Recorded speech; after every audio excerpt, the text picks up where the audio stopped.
أعوذ بالله من الشيطان الرجيم. بسم الله الرحمن الرحیم. احکام قلقله.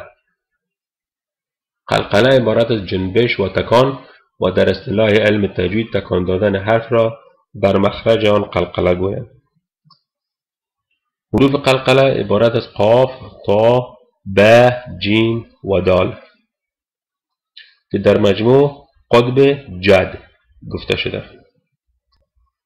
قانون قلقله چیست؟ حروفی که تذکر داده شد یعنی قاف، تا، ب، جیم و دال دارای قوانین ذیل می باشند. نمبر اول حتما دارای سکون و یا به اصطلاح یابانی دارای جنگ انداز باشد، یعنی حرکت نداشته باشد.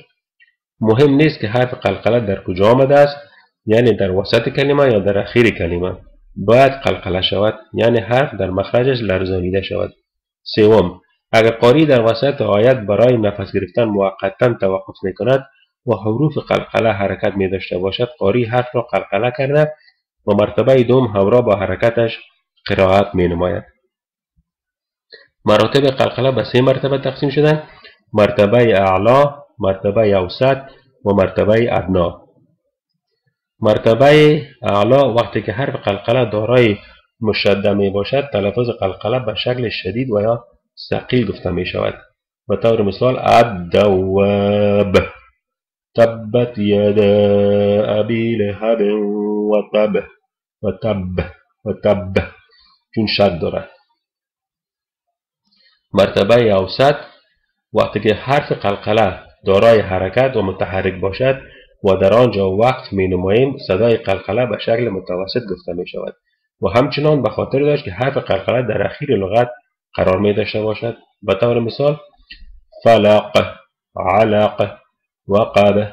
بیشتر اگر این شد داشته باشه او درجه اول میگیره، اعلا می باشه. وقب تو نمیگیم چون شد نداره، تنها استاب میکنیم، میگیم وقب، لقد، بروج، محیط. قل هو الله احد، قل اعوذ برب الفلق، والله من ورائهم محیط که در اخیر لغت قرار می داشته باشد. مرتبه ادنا وقتی که حرف قلقله دارای سکون و یا جنگ انداز بوده در وسط لغت موجود باشد، پایین‌ترین حد قلقله و یا مرتبه ادنا را دارا می باشد. مثلا شما ببینید دال در وسط است. قد نرا، یبدعون، یقتلون، تجری. وقتی که جیم تلفظ میکنید زود زبان از کام رها میکنیم که لرزانیده میشه. تجری، یدعون، یطمعون، ابقا، یبغون. در این تمرین سوره قلقله را مشاهده کنید، بر رنگ سرخ نوشته شده. بسم الله الرحمن الرحیم. والسماء والطارق وما ادراك ما الطارق النجم الثاقب.